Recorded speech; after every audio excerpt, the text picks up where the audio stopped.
PC ഇത്തരത്തിൽ ശ്രീകൃഷ്ണ ജയന്തി ശോഭായാത്രയ്ക്ക് മലബാർ ദേവസ്വം ബോർഡിന് കീഴിലെ ഒരു ക്ഷേത്രത്തിൽ വിലക്ക് ഏർപ്പെടുത്തിയിരിക്കുന്നു എന്നുള്ളതാണ്. CPM നിയന്ത്രണത്തിലുള്ളതാണ് ക്ഷേത്ര ഭരണസമിതി. നമുക്ക് ഊഹിക്കാൻ സാധിക്കുന്നതുള്ളൂ. ഇതൊരു രാഷ്ട്രീയ പരിപാടിയാണ് എന്ന് പറഞ്ഞുകൊണ്ടാണ് അവർ ഈ ഒരു ശോഭായാത്രയുടെ സംഗമത്തിനൊക്കെ വിലക്ക് ഏർപ്പെടുത്തിയിരിക്കുന്നത്. എങ്ങനെ പ്രതികരിക്കുന്നു? യാതൊരു വിവരവും വെള്ളിയാഴ്ച ഇല്ലാത്ത ഈ വിഭാഗത്തിന് ക്ഷേത്രത്തിന് ഭരണം കൊടുത്ത നാട്ടുകാരാണ് കുറ്റക്കാർ. ഇവരൊന്നും ക്ഷേത്രത്തിൽ കയറ്റാൻ പാടില്ലായിരുന്നു, മനസ്സിലായില്ലേ? CPM ക്ഷേത്രത്തിന് ഭരണം നടത്തേണ്ട കാര്യം എന്താ? അവനെ ക്ഷേത്ര സമിതി കൂടിയിട്ടുണ്ട്, അവിടുത്തെ ജനകീയ സമിതി ഉണ്ടാക്കണം, അവനെയൊക്കെ അവിടുന്ന് അടിച്ചിറക്കണം. ശ്രീകൃഷ്ണ ജയന്തി ശോഭയാത്ര എന്ന് പറഞ്ഞ ഹൈന്ദവ സമൂഹത്തിന്റെ ഒരു അഭിമാന പ്രശ്നമല്ലേ? അതിനെന്താ ഇത്ര കുഴപ്പം?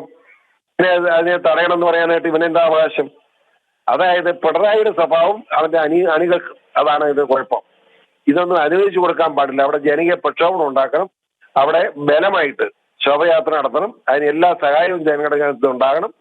ഒരു നിയമവും നോക്കണ്ട. ശോഭയാത്ര നടത്തുകയും ആ എതിർക്കാൻ വരുന്നവരെ മേലിൽ ഒരിടത്ത് എതിർക്കാൻ പോകാത്ത രീതിയിലാക്കി വിടുകയും ചെയ്യാനുള്ള നടപടി സ്വീകരിക്കണം തന്നെയാണ് എന്റെ അഭിപ്രായം. ശ്രീ PC ജോർജ്, തീർച്ചയായിട്ടും ഒരു പക്ഷേ വൈകാരികമായി നമുക്ക് അങ്ങനെ മാത്രമേ തോന്നുള്ളൂ. ഇത് കേട്ടാൽ ഉടൻ നമുക്ക് തോന്നുന്നത് ഇങ്ങനെ തന്നെയായിരിക്കും, ഇവർക്ക് എന്താണ് അധികാരം ഇതിനെ എതിർക്കാൻ എന്നുള്ളത്. പക്ഷെ അങ്ങനെയാണെങ്കിലും കുഞ്ഞുങ്ങളുടെ പരിപാടിയാണ്.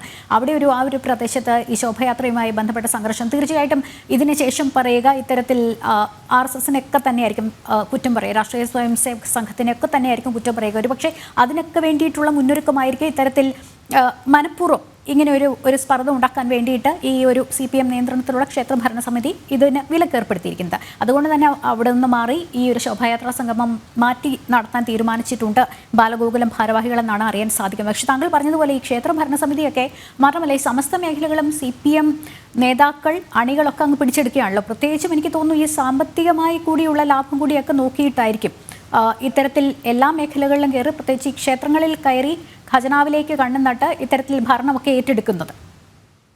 അതായത് അതിൻ്റെ പ്രധാന പ്രശ്നം എന്താണെന്ന് വെച്ചാൽ, ഒരു നാസ്തികൻ, ദൈവനിഷേധി, നാസ്തികൻ മാത്രമല്ല നാസ്തികന്മാരെ ആർക്കും ആകാം, ദൈവനിഷേധിയും കൂടെ ആയിട്ടുള്ള ഒരു വരമ ബോർഡനാണ് കേരളത്തിന്റെ മുഖ്യമന്ത്രി പിണറായി വിജയൻ. ആളല്ലേ ശബരിമലയിലേക്ക് പെണ്ണുങ്ങൾ പോകാൻ പാടില്ല എന്ന നിയമമുണ്ട്. അതുകൊണ്ട് ആ നിയമം ഞാൻ ലംഘിക്കുകയാണെന്ന് പറഞ്ഞ് 2 പെണ്ണുങ്ങളെ, തുണിയില്ലാത്ത 2 പെണ്ണുങ്ങളെ അങ്ങോട്ട് അയച്ചതാരാ? പിണറായി എത്തി.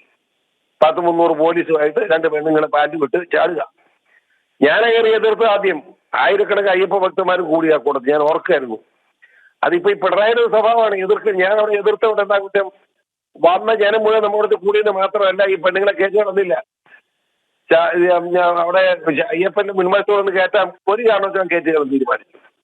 പുറകുവശത്തോടെ ഒരു കമ്പം കുത്തി പൊക്കി നിർത്തിച്ച് ഓടിച്ച് പോലീസ് കൊണ്ടുപോയി. മനസ്സിലായില്ല? അങ്ങനെ എതിർക്കാൻ പഠിക്കണം.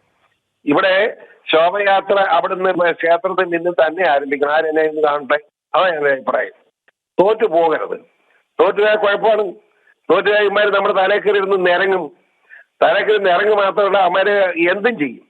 അതുകൊണ്ട് ഒരു വിട്ടുവീഴ്ചയില്ല ഇതിനെതിരെ. ഇപ്പൊ കുഞ്ഞുങ്ങളുടെ പരിപാടിയാണ് ശ്രീകൃഷ്ണ ജയന്തിയിലുള്ളത്. അവിടെ കുഞ്ഞുങ്ങളുള്ളപ്പോൾ ഒരു സംഘർഷ സാധ്യത ഒഴിവാക്കുന്നത് നല്ലതാണ്, ഞാനും സമ്മതിക്കുന്നു. അതുകൊണ്ട് പിള്ളേരുടെ പരിപാടി കഴിഞ്ഞിട്ട് അവിടുത്തെ കാരണവന്മാരെല്ലാം അങ്ങോട്ട് കയറി ചെന്നിട്ട് ആ മുകളിലിരിക്കുന്ന അവനെല്ലാം വലിച്ചും കൊണ്ട് ഞാടിച്ചിട്ട് കുറച്ച് ചെവിക്കുറ്റി തുറന്ന് കൊടുത്ത് ഇറക്കി വിടണം. ഒരു കാരണവശാലും ആ ക്ഷേത്രത്തെ ഭരണസമിതി അമ്മ ഇരുത്താൻ പാടില്ല എന്ന് തന്നെയാണ് എൻ്റെ അഭിപ്രായം.